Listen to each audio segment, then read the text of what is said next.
European migrant crisis history. Schengen Area and Dublin Regulation.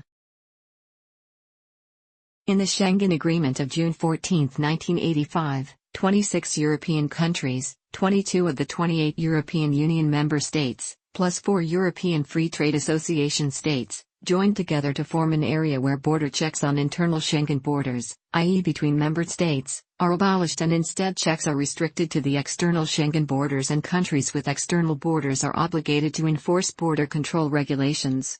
Countries may reinstate internal border controls for a maximum of 2 months for public policy or national security reasons. The Dublin Regulation determines the EU member state responsible to examine an asylum application to prevent asylum applicants in the EU from asylum shopping, where applicants send their applications for asylum to numerous EU member states to get the best deal instead of just having safety countries, or asylum orbiting, where no member state takes responsibility for an asylum seeker. By default, when no family reasons or humanitarian grounds are present, the first member state that an asylum seeker entered and in which they have been fingerprinted is responsible. If the asylum seeker then moves to another member state, they can be transferred back to the member state they first entered. This has led many to criticize the Dublin rules for placing too much responsibility for asylum seekers on member states on the EU's external borders, like Italy, Greece and Hungary, instead of devising a burden-sharing system among EU states. In June 2016, the Commission to the European Parliament and Council addressed inherent weaknesses in the common European asylum system and proposed reforms for the Dublin Regulation. Under the initial Dublin Regulation, responsibility was concentrated on border states that received a large influx of asylum seekers. A briefing by the European Parliament explained that the Dublin Agreement was only designed to assign responsibility, not effectively share responsibility. The reforms would attempt to create a burden-sharing system through several mechanisms. The proposal would introduce a centralized automated system to record the number of asylum applications across the EU, with national interfaces within each of the member states. It would also present a reference key based on a member state's GDP and population size to determine its absorption capacity. When absorption capacity in a member state exceeds 150% of its reference share, a fairness mechanism would distribute the excess number of asylum seekers across less congested member states. If a member state chooses not to accept the asylum seekers, it would contribute $250,000 per application as a solidarity contribution. The reforms have been discussed in European Parliament since its proposal in 2016, and was included in a meeting on the third reform of the Common European Asylum System, up for the challenge in 2017. Carriers' responsibility. Article 26 of the Schengen Convention says that carriers which transport people into the Schengen area shall, if they transport people who are refused entry into the Schengen area, be responsible to pay for the return of the refused people, and pay penalties.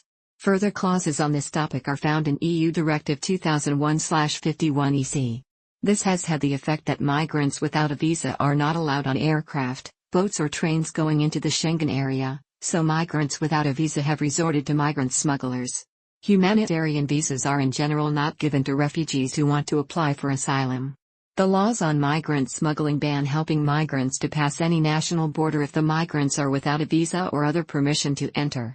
This has caused many airlines to check for visas and refuse passage to migrants without visas, including through international flights inside the Schengen area.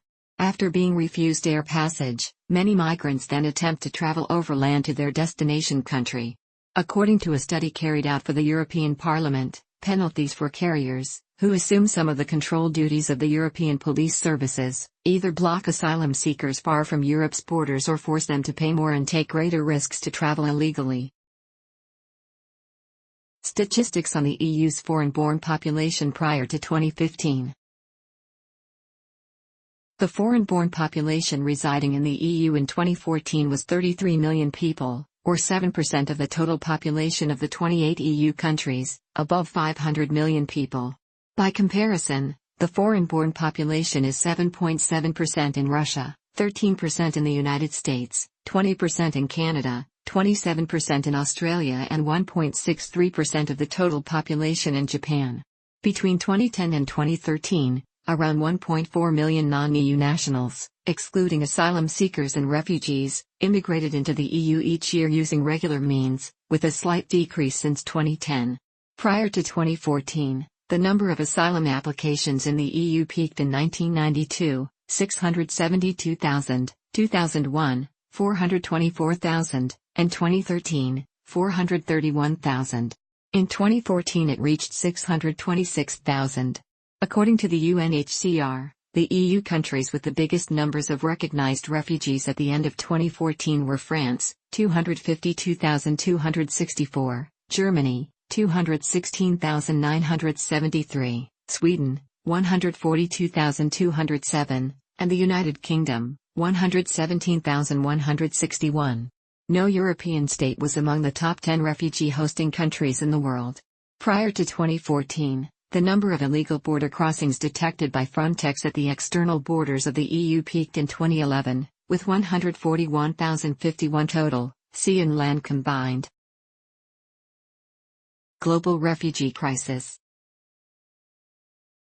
According to the UNHCR, the number of forcibly displaced people worldwide during the refugee crisis reached 59.5 million at the end of 2014, the highest level since World War II, with a 40% increase taking place since 2011. Of these 59.5 million, 19.5 million were refugees, 14.4 million under UNHCR's mandate, plus 5.1 million Palestinian refugees under UNRWA's mandate, and 1.8 million were asylum seekers. The rest were persons displaced within their own countries, internally displaced persons. The 14.4 million refugees under UNHCR's mandate were around 2.7 million more than at the end of 2013, plus 23%, the highest level since 1995. Among them, Syrian refugees became the largest refugee group in 2014, 3.9 million, 1.55 million more than the previous year, overtaking Afghan refugees, 2.6 million, who had been the largest refugee group for 3 decades. 6 of the 10 largest countries of origin of refugees were African: Somalia, Sudan, South Sudan, the Democratic Republic of Congo, the Central African Republic and Eritrea. Developing countries hosted the largest share of refugees, 86% by the end of 2014, the highest figure in more than 2 decades. The least developed countries alone provided asylum to 25% of refugees worldwide. Even though most Syrian refugees were hosted by neighboring countries such as Turkey, Lebanon, and Jordan, the number of asylum applications lodged by Syrian refugees in Europe steadily increased between 2011 and 2015, totaling 813,599 in 37 European countries, including both EU members and non-members. As of November 2015, 57% of them applied for asylum in Germany or Serbia. The largest single recipient of new asylum seekers worldwide in 2014 was the Russian Federation, with 274,700 asylum requests. Background to the crisis in Greece and Italy. Between 2007 and 2011, large numbers of migrants from the Middle East and Africa crossed between Turkey and Greece, leading Greece and the European Border Protection Agency Frontex to upgrade border controls.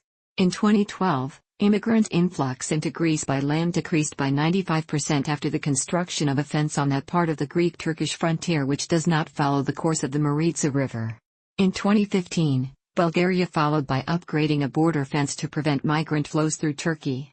In 2008, Berlusconi's government in Italy and Gaddafi's government in Libya signed a treaty including cooperation between the two countries in order to stop irregular migration from Libya to Italy.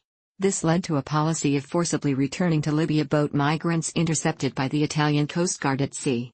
The cooperation collapsed following the outbreak of the Libyan civil war in 2011, and in 2012 the European Court of Human Rights ruled that Italy had violated the European Convention on Human Rights by returning migrants to Libya, as it exposed the migrants to the risk of being subjected to ill treatment in Libya and violated the prohibition of collective expulsions. Since 2011, and particularly since 2014, instability and the Second Civil War in Libya have made departures from the North African country to Italy easier, with no central authority controlling Libya's ports and dealing with European countries and migrant smuggling networks flourishing. The war could also have forced to leave many African immigrants residing in Libya, which used to be itself a destination country for migrants looking for better jobs. The 2013 Lampedusa migrant shipwreck involved more than 360 deaths, leading the Italian government to establish Operation Mare Nostrum, a large-scale naval operation that involved search and rescue, with some migrants brought aboard a naval amphibious assault ship. In 2014, the Italian government ended the operation, calling the costs too large for one EU state alone to manage. Frontex assumed the main responsibility for search and rescue operations. The Frontex operation is called Operation Trident. The Italian government had requested additional funds from the EU to continue the operation, but member states did not offer the requested support. The UK government cited fears that the operation was acting as an unintended pull factor, encouraging more migrants to attempt the dangerous sea crossing and thereby leading to more tragic and unnecessary deaths. The operation consisted of 2 surveillance aircraft and 3 ships, with 7 teams of staff who gathered intelligence and conducted screening/identification processing. Its monthly budget was estimated at €2.9 million. The Greek islands, Kos, Leros, Chios, for example, serve as main entry points into Europe for Syrian refugees.